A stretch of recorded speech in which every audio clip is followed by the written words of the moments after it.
why we're here. I'm being overwhelmed with love. I don't know whether I can survive it.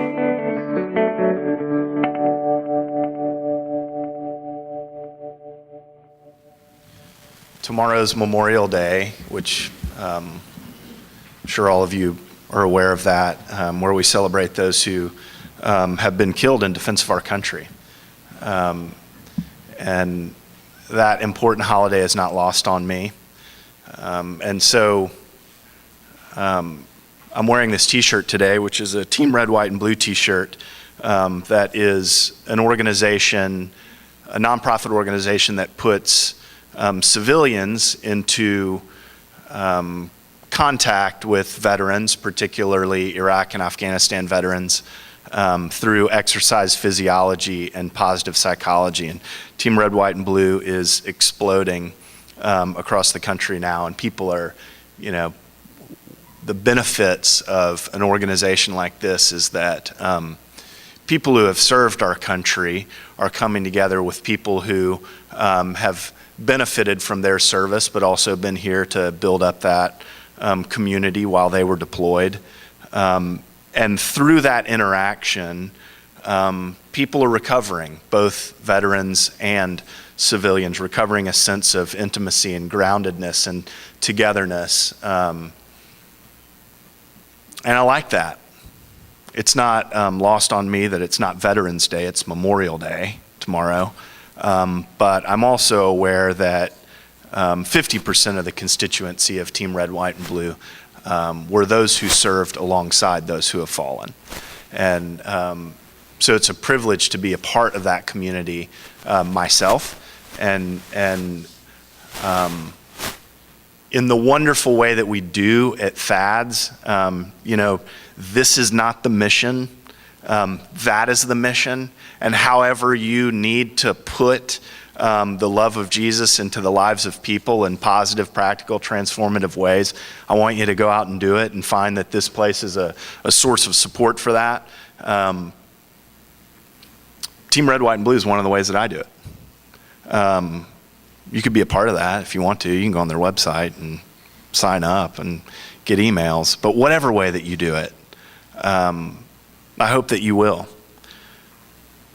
Or in whatever ways that you are doing it, I hope that you'll continue. And that work, that God Love Life work will continue to deepen. I was struck this week also by the events that happened in Moore, Oklahoma, particularly by the positive commentary that I heard coming out of that community. And I know that there's been a lot of grief and anger and anguish and confusion expressed.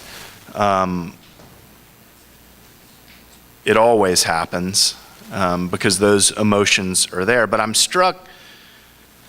I'm always struck when those who experience such a crisis of such significant magnitude, just a little time removed from that event, say things like, we've lost our home, but we have everything that's important to us because we're here together and we're safe. Or everything is gone, but we will be okay.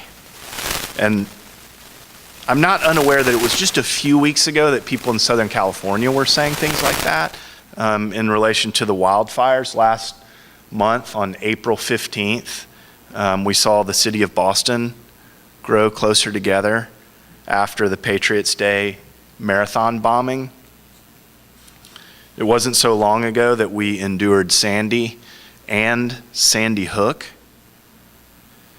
And less than a year ago, we have Aurora and Benghazi.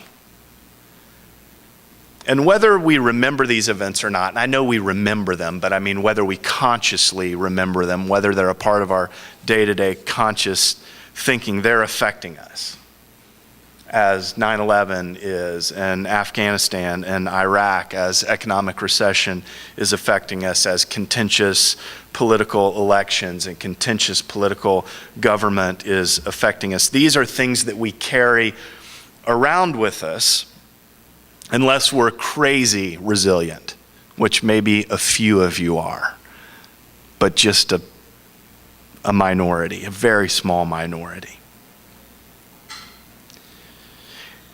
And those big macro events don't even take into consideration what happens in the microeconomy of human relationship, whether you lost a job or you ended a relationship, or whether you've been ill or you lost a loved one, or you moved, or you've been injured, or you had to care for another who was ill or injured, or any of the myriad things that we face in life. And I think oftentimes in the microeconomy of human relationship, we feel as though we face those things alone.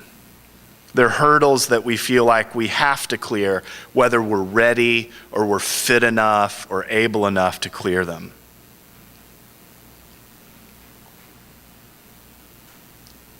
In America these days, one could say, we're carrying a lot around with us. And I don't want to overemphasize this, because let me be clear, we are extraordinarily blessed in this country. We're the most well-resourced constituency of humans in the history of humanity. I don't mean to say that things are extraordinarily tough for us, but I do mean to say that psycho-spiritually, we've been burdened with a lot lately in our community, and I believe it's taken a toll on both our hearts and our minds. We may be wealthy in resources, but I do believe we face a reality where we're probably what the Bible calls poor in spirit. I know that's kind of like a negative thing to say in church, but let me say that from the place where I always speak about the gospel. There is nothing we can do or not do, nothing we can say or not say to separate us from the love of God. Like, we are sitting in the hands of an unfailingly competent, wholly devoted God, to use those words that John Ortberg says so clearly. Unfailingly competent, wholly devoted God. But when we sit in that place, I think it's okay to do some critical thinking about where we sit. And I think presently, because of circumstances, we find ourselves in a position where we may be poor in spirit, wealthy in material, also wealthy in trouble and worry and anxiety, because there is so much going on.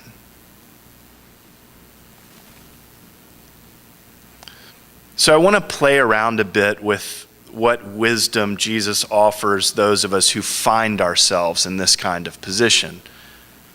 And I should say, I think probably, we're maybe slightly better positioned than most people because we have a practice of getting together. By virtue of the fact that you get up 2 out of 4 Sundays, or 3 out of 4 Sundays, or 4 out of 4 Sundays, and you get up and you come to a community of people that talks about this stuff and you relate to people, we have a bit of an advantage. Coming around each other in community, making yourself known, establishing relationships, giving of yourself, receiving the care of a community gives us a leg up. It unburdens us to some degree. So maybe that's a call to be more intentional about it.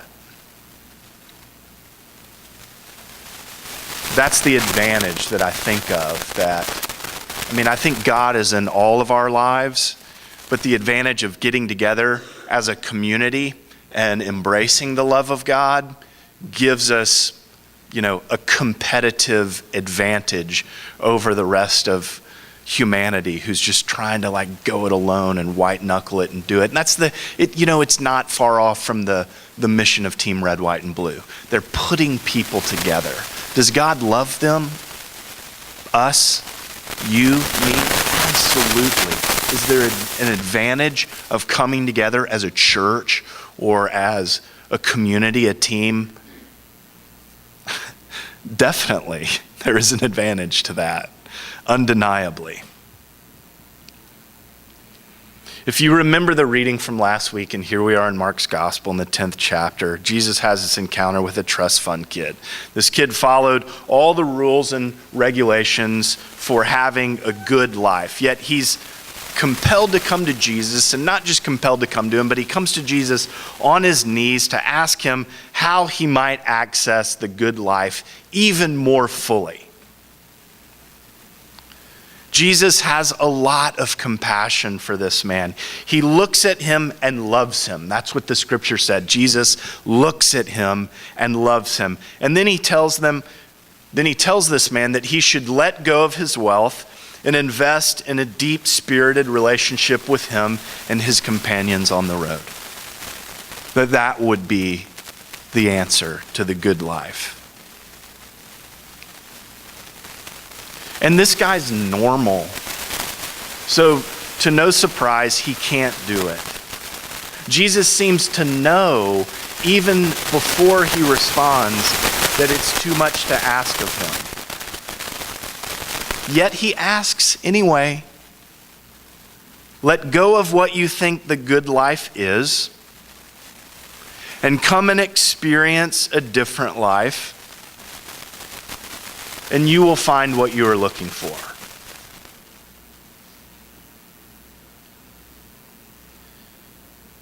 We could paraphrase Jesus' teaching in just that way.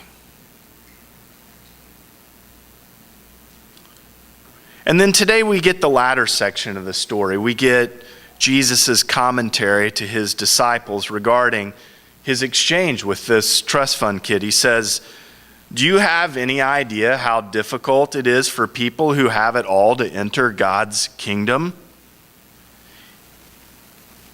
He then said, which blew his disciples away, which totally knocks their socks off, because they thought, they lived under the common perception that wealthy people have it all. He said, "You can't imagine how difficult it is for people with a lot to enter the kingdom.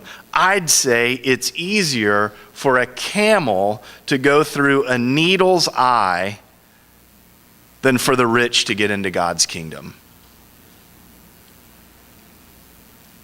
Then they follow that up with their own perspective, their own consciousness that wealthy people have it all. They said, well, then who has any chance of getting in? If those people can't get in, then who's going to get in? If folks with seemingly everything don't and can't have the good life, then who the heck can have it?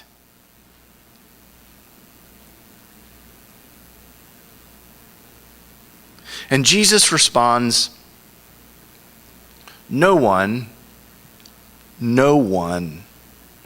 who is trying to get there, no one who is trying to get the good life by their own merit, by their own good behavior, by their own riches, by their own effort, no one by themselves will make the good life. But he says, you have every chance in the world of making it if you partner with God in this enterprise. If you try to do it by yourself, you will never make it. Never, ever. Never, ever. If your intention is directed toward partnering with God, then you cannot miss it. You will not be able to miss it.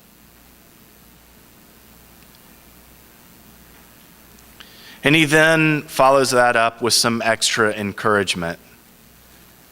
Basically, you'll never do it by yourself, but anyone who tries not to do it by themselves. Anyone who tries with God will never lose. You can't lose. You are guaranteed the good life with God as your partner. Pretty great news. Yet we still have to make God our partner, and that work, that practice, whatever it is, it's elusive. It was elusive to this trust fund kid, this rich young ruler, as it is elusive to so many more within the biblical narrative. I think it's elusive, especially for us, because we're people with a lot. For some of us, the a lot is wealth, or education, or status, or power. For others, the a lot is trauma, or pain, stress, and depression, grief, and loneliness.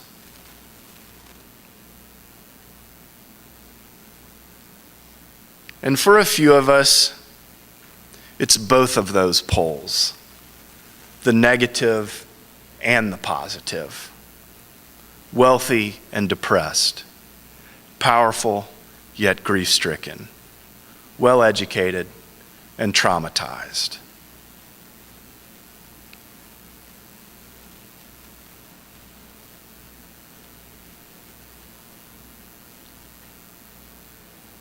I like what Jesus is saying between the lines here. And I like that his teaching is still alive for us today in our own context. I like the idea that it's easier for a camel to go through the eye of a needle than a person with a lot to have the good life. I love the idea that Jesus is asking us to turn over, to let go of our a lot. I love that Jesus has this understanding, this compassionate empathy for just how hard that is.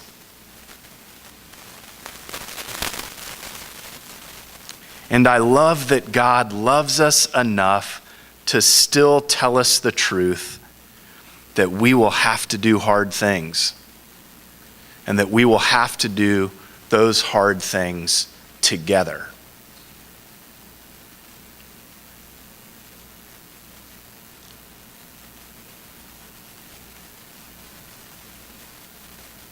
I know only one way to get the good life, Jimmy, personally. The way that I know is Jesus. It's what I call Jesus. It's who I know to be Jesus. And I know the Jesus way is a together way. So maybe I understand it a little more broadly, a little bit more universally than some of my other Christian brothers and sisters. But it is nevertheless the Jesus way for me.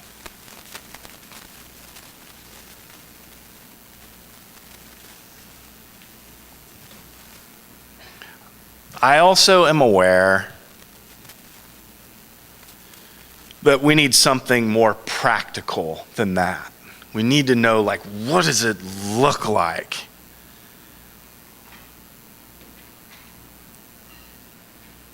If you go to YouTube and you search, if you search my last days, Zach Sobiak Clouds celebrity music video, or if you just go to the Fads website, it's the first slide and all the links are there. Has anyone seen that going around? Yeah, okay, so you know what I'm talking about. Zach is a 17-year-old boy, or I guess 18-year-old boy who died last week, a week ago Saturday. he battled a pediatric cancer called osteosarcoma. It's a bone cancer since 2009. And when things didn't look like they were going to turn in a way where Zach would have a long life, his mom said, maybe you ought to start writing some things down. Maybe you ought to start writing some letters to people. And instead, Zach turned to music, like so many of our Thad's musicians do, in order to express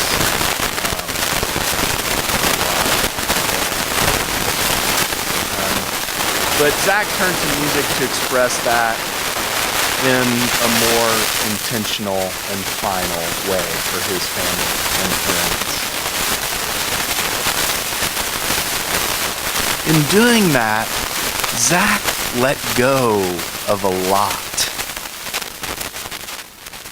In turning his attention from one way of living to writing music to express his love for his family and friends in his last days, he let go of a lot.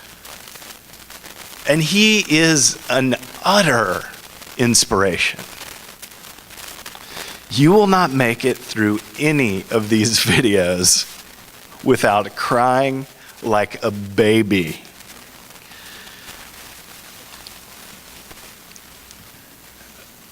A documentarian picked up his story after they saw one of the songs that Zach made, and they made a documentary called My Last Days. That's linked on our website too. You should watch it. His care and his love can turn hearts of stone into hearts of flesh. And his courage to let go of a lot connects so many others to a life rich in love.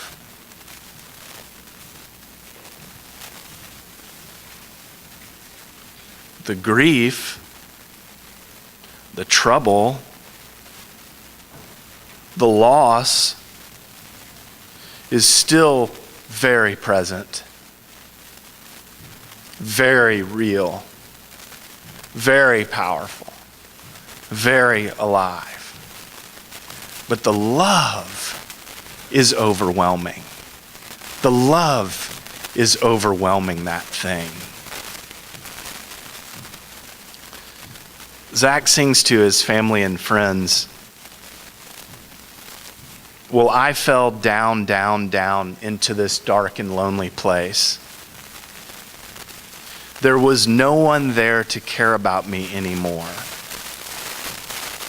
And I needed a way to climb and grab hold of the edge. You were sitting there holding a rope. And we'll go up, up, up. But I'll fly a little higher. We'll go up in the clouds because the view's a little nicer up here, my dear.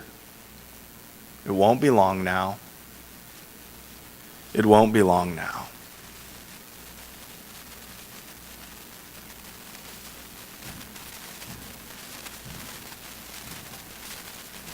Do yourself a favor and listen to the song and watch the video and go up, up, up.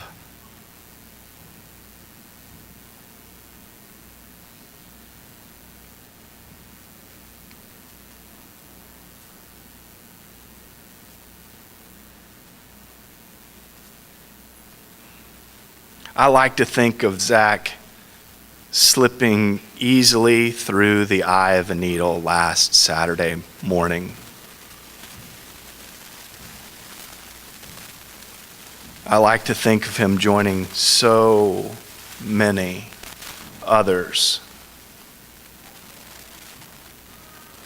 Those who served our country. Those we lost in Boston. those we lost in more, and those who are just close to us, your mother, my father, their son, our friends.